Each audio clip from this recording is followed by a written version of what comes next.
Selamat siang pemirsa, senang sekali saya Alina dapat menemani Anda di Kilas Nusantara. Pemirsa, sebagai warisan budaya Indonesia, batik kini banyak diminati berbagai kalangan, termasuk anak muda. Tidak hanya dikenakan untuk acara resmi, batik kini juga dapat dipadukan dengan gaya modern yang lebih casual dan kekinian.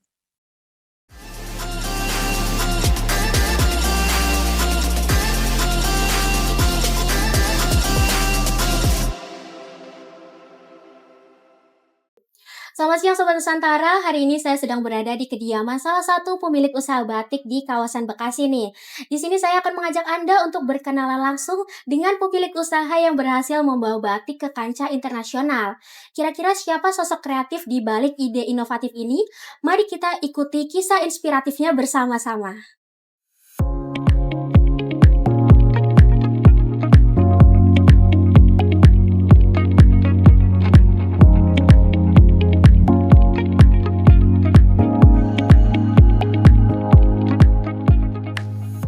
Baik pemirsa, saat ini saya sudah bersama dengan Mbak Rizka. Halo, apa kabar Mbak Rizka? Baik. Saya izin mengganggu waktunya sebentar ya, karena pemirsa di rumah juga kebetulan sudah penasaran banget nih sama perjalanan awal mula bisnis batiknya Mbak Rizka di era sekarang ini. Ya. Mungkin boleh diceritakan sedikit awal mula Mbak Rizka ini membangun bisnis ini, dan dari awal memang sudah terfokus kepada batik atau ada produksi lain?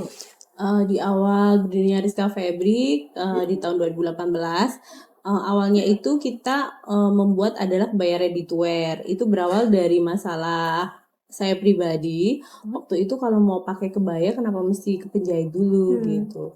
Nah dari kebaya ready to wear itu akhirnya berkembang, kita juga akhirnya turun ke ranah batik.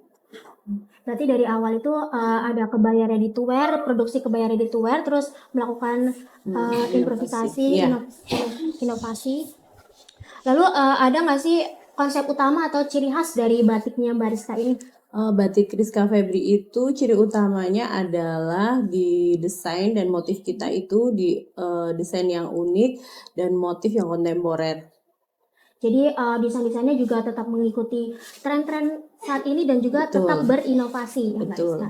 Oh ya, untuk pencarian desainnya sendiri ini Mbak Rizka terinspirasi dari mana nih? Atau ada collab dari pengusaha lain mungkin?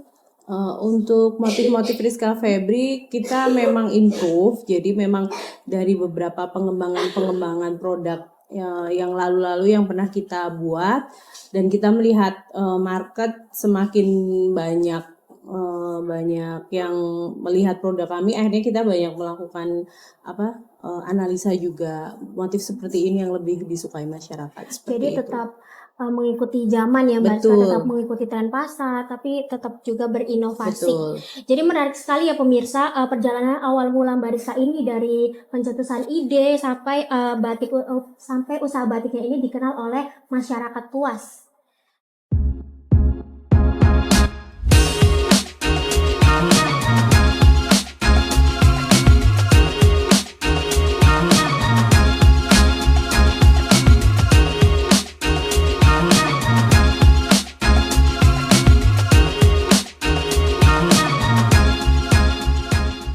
Baik pemirsa, masih bersama kami di Kilas Nusantara.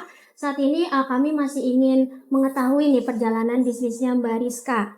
Untuk pemasarannya sendiri nih Mbak Rizka, batik Mbak Rizka ini sudah tersedia di offline store atau hanya berfokus di online store-nya saja?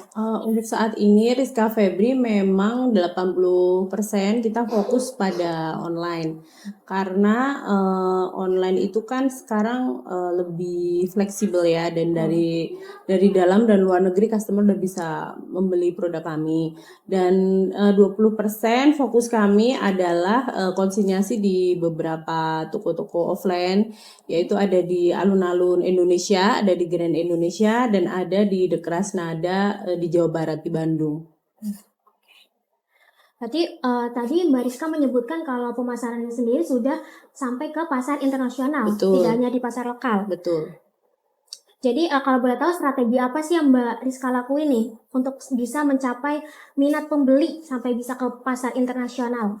Jadi Rizka Febri itu memang kami itu sering melakukan riset dulu. Jadi kita beberapa membuat konten-konten di mana konten itu memang sedang disukai oleh Diminati, ya. diminati oleh orang.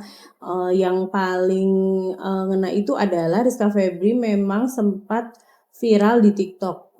Jadi waktu itu ketika sedang boomingnya film Gadis Kretek, ya kami mengeluarkan produk yang relate memang dipakai. Waktu itu orang lagi heboh yaitu kebaya janggan. Nah karena konten kita viral, jadi produk kita itu banyak diminati market Malaysia, Singapura, dan Brunei. Jadi bisnis Mbak Febri ini juga tetap memanfaatkan media sosial Betul. untuk menarik minat pembelinya Iya. ya Mbak. Oke, terakhir mungkin nih Mbak Rizka, rencana Mbak Rizka ke depannya nih untuk pengembangan usaha batik modern ini, apakah mau melakukan mungkin kerjasama atau collab dengan usaha lain? Oh, ada sih. Memang Rizka Febri mungkin dalam waktu dekat akan ada collab dengan salah satu influencer seni dari Jogja. Tapi kita masih soon ya. Iya. Dan mungkin sih harapannya di tahun depan Rizka Febri pengen punya online store, di mana online store itu bisa memenuhi kebutuhan masyarakat, yaitu untuk membeli produk batik yang berkualitas dan juga bisa membeli produk custom dari Rizka Febri. Oke, baik. Terima kasih Mbak Rizka Ya, Febri atas sama-sama. waktunya dan semoga bisnisnya nih semakin lancar. Ya, amin. Untuk collab-collabnya juga semakin lancar. Jadi demikian wawancara kami dengan Mbak Rizka selaku pemilik usaha Rizka Febri.